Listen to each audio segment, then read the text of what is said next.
இந்த கூசு முனுசாமி வீரப்பன்ன்ற வெப் சீரிஸை வந்து நான் இந்த டைமில் பாராட்டிடுறேன்.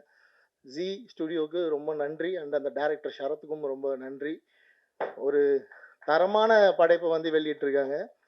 ஸோ இவ்வளோ நாளாக கம்ப்ளீட்டாக நெகட்டிவாகவே தெரிஞ்ச வீரப்பன் அப்படின்ற ஒரு மனுஷன் இன்னைக்கு மக்கள் மத்தியில் ஓரளவுக்கு பாசிட்டிவாக போய் சேர்ந்துருக்காரு. ஆல்ரெடி வட தமிழ்நாட்டில் ஒரு ஹீரோ தான்.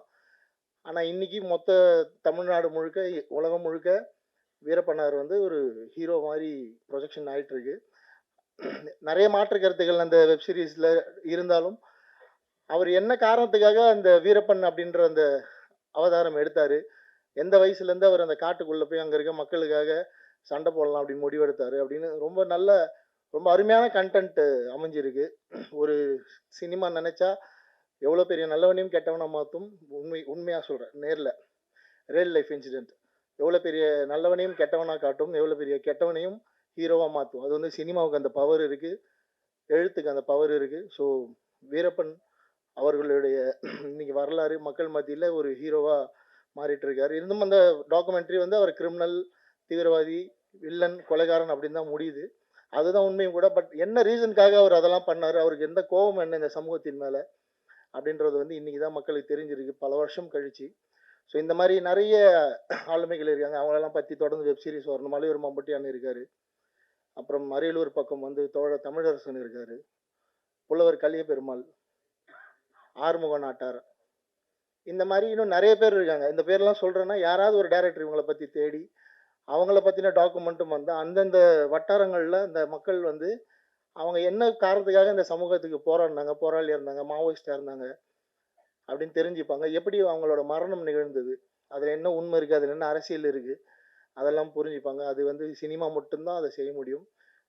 என்னதான் பத்திரிகை, மீடியா அதெல்லாம் நியூஸ் வந்தாலும் திரைச்சித்திரமாக பார்க்குறப்ப அது பெருசாக போய் மக்கள்கிட்ட ஒரு பெரிய பாதிப்பை ஏற்படுத்தும். ஸோ அந்த வகையில் அந்த கூஸ் முனுசாமி வீரப்பன் தொடரை எடுத்த அத்தனை பேருக்கும் என்னுடைய மனமார்ந்த நன்றிகள் இந்த மேடையில். நெக்ஸ்ட்டு நம்ம திருப்பி அரணுக்குள்ளே வந்துடுவோம். ரொம்ப சந்தோஷமான தருணம். ஒரு அநேகமாக ஸ்நேகன் சார், பா விஜய் சாருக்கு அப்புறம் நீங்கள் ஹீரோவாக இருக்கீங்க இல்லையா, ஒரு பாடலாசிரியராக, வேறு யாரும் இல்லை. ஸோ அதில் ஒரு முக்கியமான இடம் இந்த முதல் 3 அதுக்குள்ளே வரதெல்லாம் ரொம்ப சூப்பர்.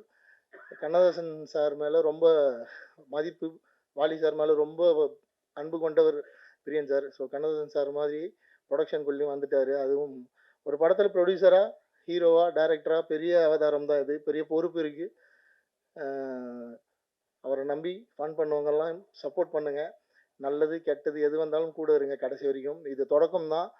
அவர் உருவாக்கிய மாணவர்கள் நிச்சயமாக அவரை திருப்பி தாங்கி பிடிப்பாங்க. அதில் எந்த மாற்று கருத்தும் இல்லை. எனக்கு தெரியும், நான் போயிருக்கேன். 2 ஆண்டு விழாக்கு நான் கலந்துருக்கேன் அந்த பயிற்சி பட்டறையில். ஸோ ரொம்ப புது முயற்சி, புது விஷயம். இதுவுமே ஒரு முயற்சி தான். ஸோ நீங்களாம் அவருக்கு வந்து சப்போர்ட் பண்ணணும். ஹீரோயின் ரொம்ப நல்லா இருக்காங்க ஃப்ரேமில், விஷுவலில் பார்க்க.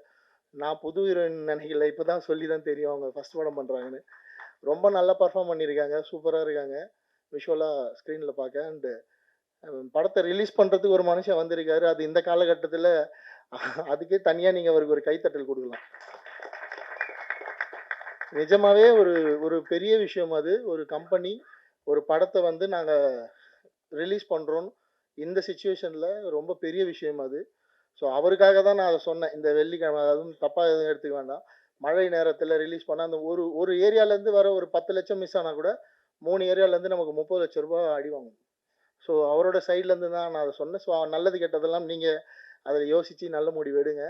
இந்த வாரம் இல்லைன்னா அடுத்த வாரம் வந்தாலும் நிச்சயமாக இந்த படம் மக்கள் மத்தியில் பெரிய பேர் வாங்கணும். ஸோ அதுக்கு நீங்களாம் உதவணும். தமிழ் மீது பற்று கொண்டவர்கள், இந்த தமிழ் மீது ஆர்வம் கொண்ட கூட்டணிக்கு ஆதரவு கொடுக்கணும்னு வேண்டிக்கிறேன். தேங்க்யூ.